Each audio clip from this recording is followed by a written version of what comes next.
ജേട്ടന് വായിച്ചെടുക്കാൻ കഴിയാതെ പോയത് അതൊന്നും ആയിരുന്നില്ല. എന്റെ ഉള്ളിലെ സ്നേഹമായിരുന്നു.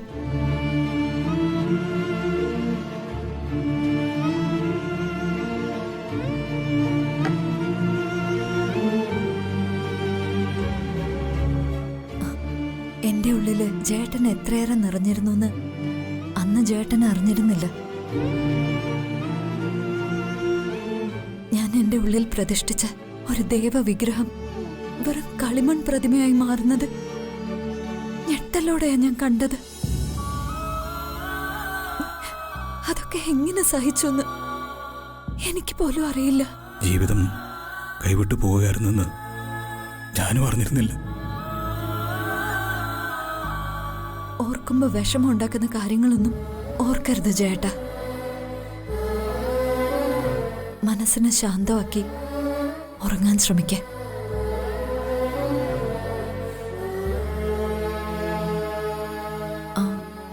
ഇത് തലവേദനയ്ക്കുള്ള ഗുളികയാ. വേദന അധികമാണെങ്കിൽ കഴിച്ചോളൂ.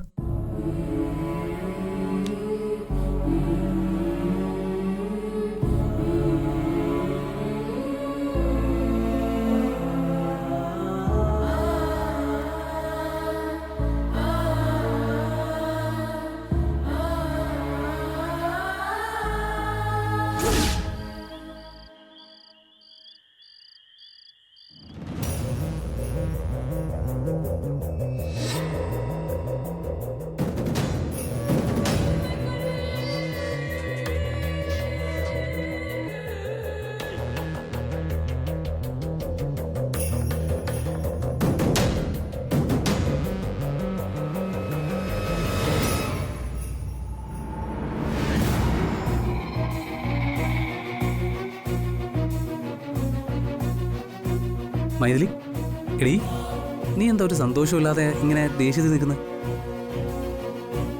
ഓ, വളരെ സന്തോഷം തരുന്ന നാളുകളിലൂടെയാണല്ലോ നമ്മൾ കടന്നു പോകുന്നത്. അതിപ്പോ വളരെ റിസ്ക് പിടിച്ചൊരു മാരേജ് ലൈഫായി പോയി നമ്മുടേത്. അതൊന്ന് നോർമലായി വരാൻ കുറച്ച് സമയമെടുക്കും.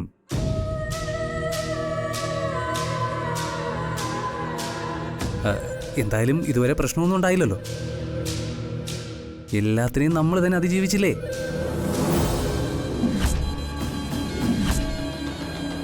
എനിക്കിപ്പോ അറിയേണ്ടത് മറ്റൊരു കാര്യമാണ്. എന്ത്? എന്റെ പെർമിഷൻ ഇല്ലാതെ ഞാൻ ജോലിക്ക് വരൂന്നുള്ള കാര്യം എന്തിനാ നീ അയാളോട് പറയാൻ പോയത്? എടീ, ഞാനങ്ങനെ പറഞ്ഞതിലിപ്പോ എന്താ തെറ്റ്? നീ എന്റെ ഭാര്യയല്ലേ?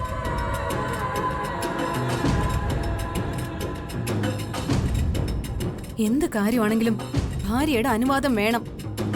അതാ അതിന്റെ മര്യാദ. പൊരുത്തപ്പെട്ട് ജീവിച്ചു പോവാനുള്ള രീതി. എടീ, ഞാൻ ജോലിക്ക് പോകുമ്പോ നീ ഇവിടെ ഇരുന്ന് ബോറടിക്കും. അപ്പോ ആ സാറ് ചോദിച്ചത് ന്യായമല്ലേന്ന് എനിക്കും തോന്നി.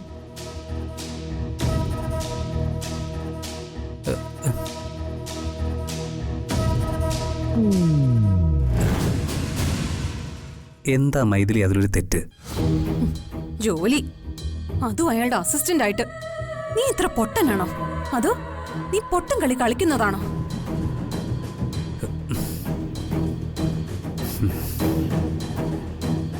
മൈഥിലി, സ്വാമിനാഥൻ സാറ് നമ്മുടെ ഒരു രക്ഷകനാണ്. അദ്ദേഹം നമ്മളെ സഹായിക്കാനേ ശ്രമിച്ചിട്ടുള്ളൂ. അല്ല, നിനക്കും കൂടി ഒരു വരുമാനം ഉണ്ടെങ്കിൽ നമുക്ക് നമുക്ക് നമുക്കൊന്ന് പിടിച്ചു നിൽക്കാൻ പറ്റുമെന്ന് ഞാനും കരുതി.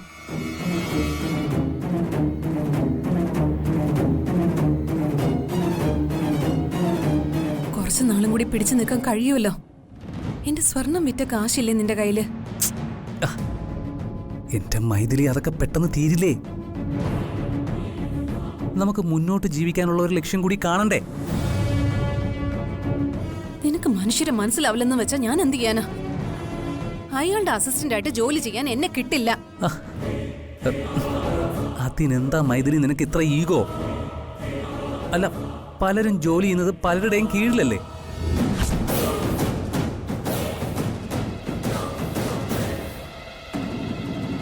അയാൾ ഒരു പിശക് മനുഷ്യനാണെന്ന് ഞാൻ പല പ്രാവശ്യം നിന്നോട് പറഞ്ഞു. അയാൾ ഒരു കുറുക്കനാ. എന്റെ മൈഥിലി, എടീ, അയാൾക്ക് നിന്റെ അച്ഛന്റെ പ്രായമുണ്ട്. അച്ഛന്റെ പ്രായമുള്ളവരെല്ലാവേ സ്ത്രീകളോട് മക്കളോടെന്ന പോലെയാണോ പെരുമാറുന്നത്? അല്ല, നീ എന്താ പറഞ്ഞു വരുന്നേ? നിന്റെ ഈ സിറ്റുവേഷനിൽ ഇപ്പൊ കാർത്തി ആയിരുന്നെങ്കിൽ കാർത്തി ഇങ്ങനൊരു തീരുമാനമൊന്നും എടുക്കില്ലായിരുന്നു.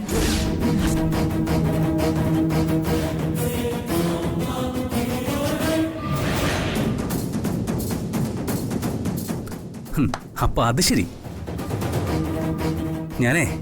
ഞാനിത് പല പ്രാവശ്യമായിട്ട് ശ്രദ്ധിക്കുന്നു. നിന്റെ മനസ്സിൽ നിന്ന് ഇപ്പോഴും കാർത്തി ഇറങ്ങി പോയിട്ടില്ല അല്ലേ? കാർത്തിക്കിനെ ഇറക്കി വിട്ടിട്ടാണല്ലോ ഞാൻ നിന്റെ പിറകെ വന്നത്. ഞാൻ പറഞ്ഞതേ കാർത്തിക്കും നീയും തമ്മിലുള്ള വ്യത്യാസമാ. എന്നേക്കാൾ വലിയ മഹാനാണ് അവനെന്നല്ലേ നീ ഇപ്പൊ പറഞ്ഞു വരുന്നേ? ഒരു സ്ത്രീ ആഗ്രഹിക്കുന്ന സുരക്ഷിതത്വങ്ങൾ പലതും നിന്നിൽ നിന്ന് എനിക്ക് കിട്ടാതെ പോകുന്നുണ്ട്. അത് തുറന്നു പറഞ്ഞതാ. ഞാനെന്താടി നിന്നെ പെരുവഴിയിൽ ഉപേക്ഷിച്ചിട്ട് വല്ലയിടത്തെങ്കിലും പോയോ? അങ്ങനെയല്ലല്ലോ ഞാൻ പറഞ്ഞത്. നീ എന്തിനാ എഴുതാപ്പുറം വായിക്കുന്നേ? ഒരാളെ മനസ്സിലാക്കാനുള്ള കഴിവ് പോലും നിനക്കില്ലല്ലോ എന്നാ ഞാൻ പറഞ്ഞത്. മൈഥിലി, നിന്റെ നോട്ടത്തിൽ കാണുന്ന മനുഷ്യരെല്ലാവരും കുഴപ്പക്കാര്, അപകടകാരികൾ. എടീ, ഒരു മനുഷ്യൻ ഒരു ജോലി തരാന്ന് പറയുമ്പോ നിനക്ക് അതിലും സംശയം.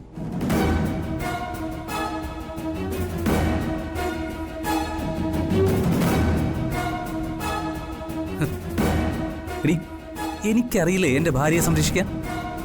അപ്പോ നീ എന്നെ ആ കാർത്തികുമായിട്ട് കമ്പയർ ചെയ്യുന്നു. കാർത്തിക് അയാളുടെ ഭാര്യയുടെ കാര്യത്തിൽ വളരെ പൊസസീവ് ആണെന്നാ ഞാൻ പറഞ്ഞത്. നീയുമായിട്ട് ആ ചെമ്പകമംഗലത്തുനിന്ന് പുറപ്പെട്ടത് മുതൽ ഇതേ ഇവിടെ എത്തുന്നത് വരെ 10,000 പ്രാവശ്യം ഞാൻ കേൾക്കുന്ന പേരാ കാർത്തിക്. എടീ, എന്നാ പിന്നെ നിനക്ക് കാർത്തികിന്റെ കൂടെ പോയി ജീവിച്ചുകൂടായിരുന്നോ? എടീ, പ്രസവിച്ച കുഞ്ഞിനെ വലിച്ചെറിഞ്ഞിട്ട് പിന്നെ എന്തിനാണ് എന്റെ കൂടെ ഇറങ്ങി പുറപ്പെട്ടത്?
ഞാൻ പ്രതീക്ഷിച്ചതുപോലെ തന്നെ കാര്യങ്ങളൊക്കെ വളരെ എളുപ്പമായി.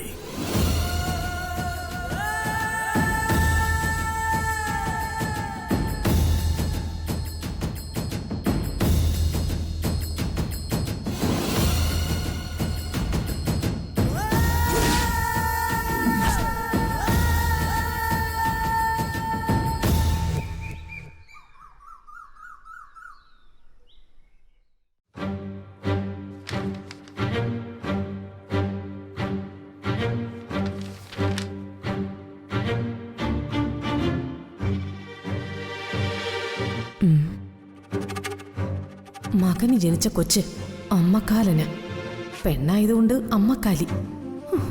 ഇടി വെട്ടുകൊണ്ട് ചാവാനൊന്നും എന്നെ കൊണ്ട് വയ്യ. എങ്ങനെയെങ്കിലും ആ പൂജ നടത്തണം. അതിന് രാമഭദ്ര ഭർത്താവിനെ സ്വാധീനിച്ചേ പറ്റും. രാമേട്ടാ, കണക്കൊന്നും നോക്കട്ടെ. എന്തോ കണക്ക്? ആനയ്ക്ക് അലുവ വാങ്ങിച്ചൊന്നും അല്ലല്ലോ. ഇങ്ങോട്ട് വെക്ക്.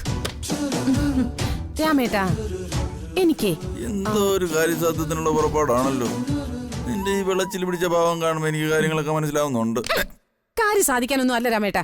പിന്നെന്താണ്? എനിക്ക് ഒട്ടും ഇഷ്ടമില്ലാത്തൊരു കാര്യം പറയാനാ. ഇഷ്ടമല്ലാത്താണെങ്കിൽ പിന്നെ പറയണോ? അമ്മ ഒരു ജോത്സനെ വിളിച്ച് പ്രശ്നം വെപ്പിച്ചു. എന്നിട്ട് ആ ജോത്സൻ പ്രശ്നവിധിയായിട്ട് പറഞ്ഞതേ എന്തോ ഒരു പൂജ നടത്തിയ തറവാട്ടിലെ പ്രശ്നങ്ങളെല്ലാം മാറുമെന്നാ. അമ്മയ്ക്കാണെങ്കിൽ ആ പൂജ നടത്താൻ ഒട്ടും താല്പര്യമില്ല. പൂജാകാര്യങ്ങളുടെ ആളായ അമ്മയ്ക്ക് പൂജയിൽ താല്പര്യമില്ലെന്നു? കാക്ക മലന്ന് ഉറക്കുമല്ലോ. പക്ഷേ തറവാടിന് ദോഷകരമായ പലത് സംഭവിക്കുന്നുള്ളത് കൊണ്ട് ആ പൂജ നടന്നേ പറ്റൂ. ഹോ, അല്ലെങ്കിൽ എന്റെ തലയിൽ ഇടുത്തി വീണ് ഞാൻ കാഞ്ഞു പോവും. ദേ രാമേട്ട, എങ്ങനെയെങ്കിലും ഈ പൂജ നടത്താൻ അമ്മയോട് പറയണം. ദേ, അമ്മയ്ക്ക് രാമേട്ടനോട് വലിയ ഇഷ്ടമാ. രാമേട്ടൻ പറഞ്ഞ അമ്മ കേക്കും. ഇടങ്ങോട്ട്, നിന്റെ അമ്മയല്ലേ, നീ അങ്ങ് പറഞ്ഞാ മതി. എന്നെ ആവശ്യമില്ലാത്തതിലൊന്നും വലിച്ചടിക്കല്ലേ. രാമേട്ട, ഇനി ഞാനൊരു സത്യം പറയട്ടെ. ഇനിയെങ്കിലും സത്യം പറ. എത്രയും വേഗം ഈ പൂജ നടത്തിയില്ലെങ്കിൽ എനിക്ക് ആപത്ത് വരാൻ പോകുന്നത്. അത് ശരി. അതെ, പിന്നെ വേറൊരു പ്രശ്നം. കാർത്തിക്കും മീനാക്ഷിയും കൂടി വേണം ഈ പൂജ ചെയ്യാൻ. അതെ, മീനാക്ഷിയുമായിട്ട് പൂജ ചെയ്യാൻ അവൻ ഒരിക്കലും സമ്മതിക്കില്ല. പക്ഷേ രാമേട്ടൻ പറഞ്ഞ അവൻ കേക്കും. എങ്ങനെയെങ്കിലും രാമേട്ടൻ അവനെ കൊണ്ട് പറഞ്ഞ് സമ്മതിപ്പിക്കണം. അത് ശരി. നിനക്ക് ദോഷം വരുമെന്നുള്ളത് കൊണ്ടാണ് നീ ഈ പൂജയിൽ താല്പര്യം കാണിക്കുന്നത്. സംഗതി ഇപ്പോഴല്ലേ പിടികിട്ടിയത്. പ്ലീസ്. ശരി, ഞാൻ കാർത്തിക്കിനോടൊന്ന് പറയാം. അവൻ സമ്മതിക്കുമെന്നാണ് എന്റെ വിശ്വാസം.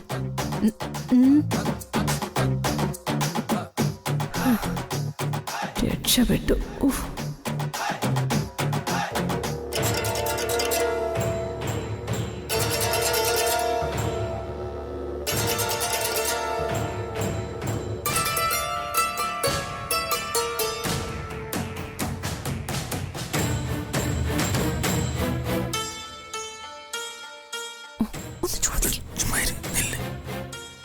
മോനെ കാർത്തി, എന്താ? നീ ഇന്ന് ഓഫീസിൽ പോകുന്നില്ലേ? ഇല്ല. അതെ, ഞങ്ങളൊരു പ്രധാനപ്പെട്ട കാര്യം പറയാനാ മോന്റെ അടുത്തേക്ക് വന്നത്. പറയാൻ പോകുന്ന കാര്യം കേട്ടിട്ട് കലിതുള്ളുകയോ പൊട്ടിത്തെറിക്കുകയായിരുന്നു. അത് കേട്ടിട്ട് പറയാം. മോനെ, നമുക്ക് എല്ലാവർക്കും പ്രയോജനമുള്ളൊരു കാര്യമാ അച്ഛൻ പറയാൻ പോകുന്നത്. അത് പറഞ്ഞു കഴിയട്ടെ, എന്നിട്ട് തീരുമാനിക്കാം. ഒരു സംഗതി പറയാൻ പോകുന്നതിന് മുമ്പേ വെട്ടുപോത്തിനെ പോലെ നിൽപ്പ്. പിന്നെ എങ്ങനെ പറയും? അതൊന്നും സാരമില്ല. ആ കല്യാണത്തോടെ ഇവന്റെ ശരീരത്തിൽ അറുകൊല കേറിയിരിക്കുക. രാമേട്ടൻ അവന്റെ അച്ഛനല്ലേ, പേടിക്കാതെ അങ്ങോട്ട് കാര്യം പറ. മോനെ, ഈ തറവാടിന് ചില ശാപദോഷങ്ങളുണ്ട്. അതിന്റെ ഫലമാ നീ ഇപ്പൊ അനുഭവിക്കുന്നത്. അല്ല, ഞാൻ പറഞ്ഞത് അല്ല, ഇനി ഇതങ്ങോട്ട് അനുഭവിക്കാൻ വന്നത് നീ മാത്രമല്ല, നിന്റെ അമ്മയും കൂടിയാ. അതിന് ഇക്കാര്യങ്ങളെല്ലാം നോക്കാൻ ഒരു ജ്യോത്സ്യൻ ഇവിടെ വന്നിരുന്നു. അയാള് പറഞ്ഞതനുസരിച്ച് ഇവിടെ ഒരു പൂജ ചെയ്യണം. പൂജ നടന്നോട്ടെ, അതിന് ഞാൻ എതിർപ്പൊന്നും പറഞ്ഞില്ലല്ലോ. ഇല്ല, ആ പൂജ ചെയ്യേണ്ടത് നീയാ. ഞാനോ?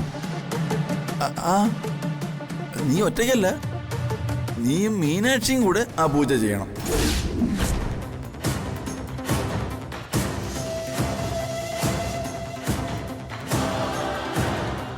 ഞാനും മീനാക്ഷിയും കൂടി പൂജ ചെയ്യാനോ? അത് ഈ ജന്മത്ത് നടക്കില്ല.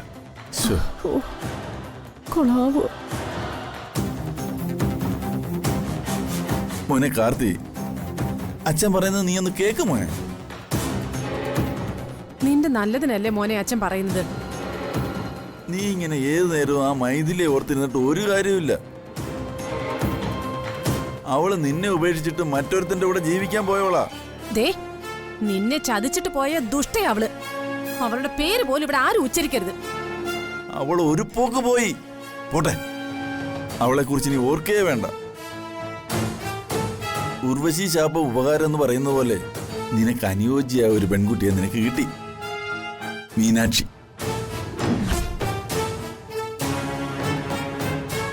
മീനാക്ഷി എനിക്ക് അനുയോജ്യയാണെന്നാണോ അച്ഛൻ പറഞ്ഞു വരുന്നത്? എന്താ സംശയം? മീനാക്ഷി അനുയോജ്യയായ പെണ്ണൊന്നുമല്ല. ആ പിന്നെ പോട്ടെ, അത്യാപത്തിൽ വന്ന് പെട്ടതിനെ നിധി പോലെ കരുതണം. മോനെ, മീനാക്ഷി എൻ്റെ അനന്തരവളാണ്. അതിലുപരി നിന്റെ അമ്മാവന്റെ മകളുമാണ്.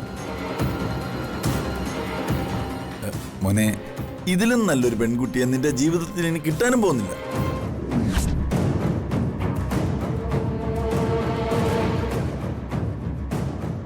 തന്നെയല്ല, ഉണ്ടായിരുന്ന ഭാര്യ ഒരു വെടലയുടെ കൂടെ ഒളിച്ചോടിയെന്ന് കേട്ടാ നിന്നെ പേടിച്ചിട്ട് ആരും പെണ്ണ് തരികയില്ല.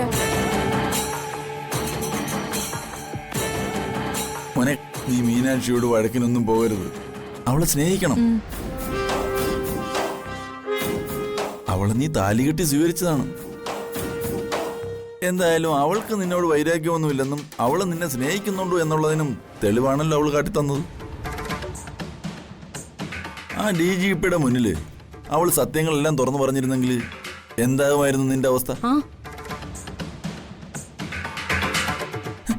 നിനക്ക് കഴിയേണ്ടി വരില്ലായിരുന്നോ?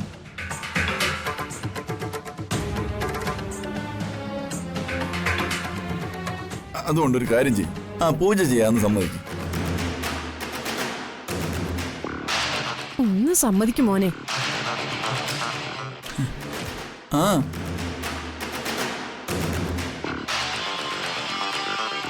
എന്റെ അച്ചമ്മക്കാലം കൊച്ചിൽ നിന്ന് എന്നെ ഒന്ന് രക്ഷിക്കടാ. അയ്യോ. ശരി, ഞാൻ മീനാക്ഷിയോടൊപ്പം പൂജ ചെയ്യാം.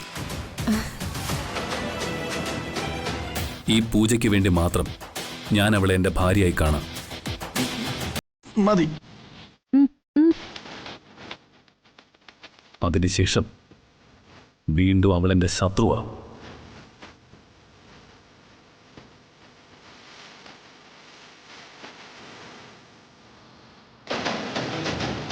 ശത്രുവാകണം, അല്ലെങ്കിൽ ഞാൻ ശത്രുവാക്കും.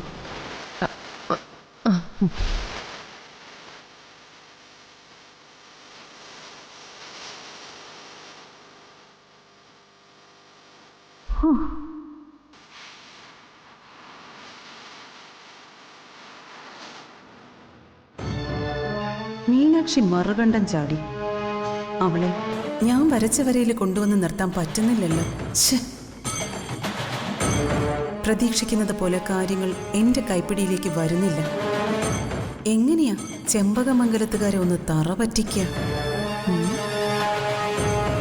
ശത്രുപക്ഷത്തും ഞാൻ മിത്രമാക്കി നിർത്തിയിരിക്കുന്ന ഒരുത്തി ഉണ്ടല്ലോ, സാവിത്രി. അവിടുത്തെ വിവരങ്ങൾ അറിയാൻ അവളോട് തന്നെ ചോദിക്കാം.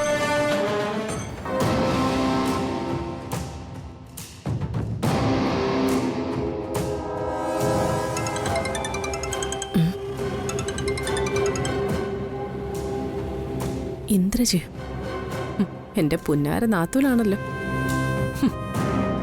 രാമേട്ടന്റെ പെങ്ങളാണെങ്കിൽ പോലും അങ്ങേർക്ക് ഇവള് ചതുർത്ഥിയെ. അതല്ലേ, ഇവളുടെ ഭാവം കണ്ടാലും ആർക്കും കലി കേറും. കൊച്ചി രാജാവിന്റെ കൊച്ചനുജത്തിയായിട്ട നടപ്പ്.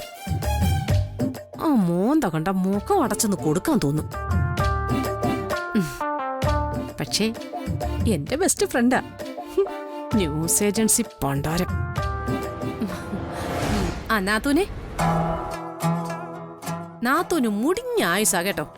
ഞാൻ ഇപ്പൊ അങ്ങോട്ട് മനസ്സിൽ വിചാരിച്ചതേ ഉള്ളൂ. നശിച്ച ഈ ലോകത്ത് ജീവിച്ചിരിക്കണോ അതോ കുറെ എണ്ണത്തിന് തട്ടിയിട്ട് പോകണമെന്ന് ചിന്തിച്ചിരിക്കുമ്പോഴാണോ മുടിഞ്ഞ ആയുസ്? അതെ, അങ്ങനത്തെ വല്ല കടുകൈ ആലോചിക്കുന്നുണ്ടെങ്കിലേ ദേ ഇങ്ങോട്ട് വാ. ഇവിടെ 1-2 തട്ടാനുണ്ട്. അത് പിന്നെ എന്റെ കണക്ക് പുസ്തകത്തിൽ കിടക്കുന്ന പേരുകളല്ലേ സാവിത്രി? ആ പേരുകൾ ഞാൻ യഥാസമയം വെട്ടിക്കോളാം. പിന്നെ എന്തൊക്കെയുണ്ട് ചെമ്പകമംഗലത്തെ വിശേഷങ്ങൾ? ഓ, ഇവിടെ വിശേഷങ്ങളുടെ മേൽ വിശേഷങ്ങളല്ലേ? അല്ല, പറയാതെ തന്നെ ചിലതൊക്കെ അറിയാം സാവിത്രി.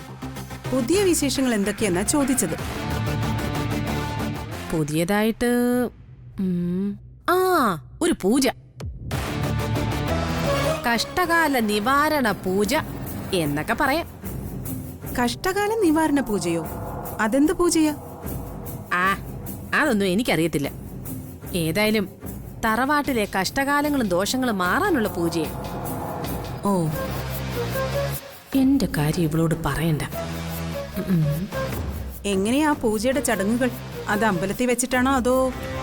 ഏയ് അല്ലല്ല, ഇവിടെ വീട്ടിൽ വെച്ച് തന്നെയാ പൂജ നടത്തുന്നത്. ആ ആ പിന്നെ ആ പൂജയ്ക്കൊരു പ്രത്യേകതയുണ്ട്. പുതിയതായിട്ട് കല്യാണം കഴിച്ച, അതായത് നവദമ്പതികളാ ആ പൂജ ചെയ്യേണ്ടത്. എന്നുവെച്ചാ ഭാര്യ ഭർത്താക്കന്മാർ ഒരുമിച്ച് വേണം ആ പൂജയ്ക്കിരിക്കാൻ. മീനാക്ഷിയും കാർത്തിക്കും ഒരേ മനസ്സോടിരുന്ന് വേണം അങ്ങനെ ഒരു പൂജ ചെയ്യാനെന്ന്. ഓഹോ, അങ്ങനെ. അപ്പൊ സാവിത്രി സമ്മതിച്ചോ അങ്ങനെ ഒരു പൂജ നടത്താൻ? അയ്യോ, ഞാനതിന് സമ്മതിച്ചില്ലെങ്കിലേ എന്റെ കാര്യം കട്ടപ്പുകയാവില്ലേ? ഏ ഓ, പറയണ്ടായിരുന്നു. എന്നാ പിന്നെ ഞാൻ വെച്ചേക്കട്ടെ ഇന്ദ്രജെ. ആ ശരി ശരി. ഛേ, ആ, എന്തെങ്കിലും ഒരു കാര്യം പറയാതിരിക്കാൻ ശ്രമിച്ച അപ്പോഴേക്കും ഇവളെന്നെ ഹിപ്നോട്ടൈസ് ചെയ്ത് കളയും. നാശം. എന്തേലും ആട്ടെ.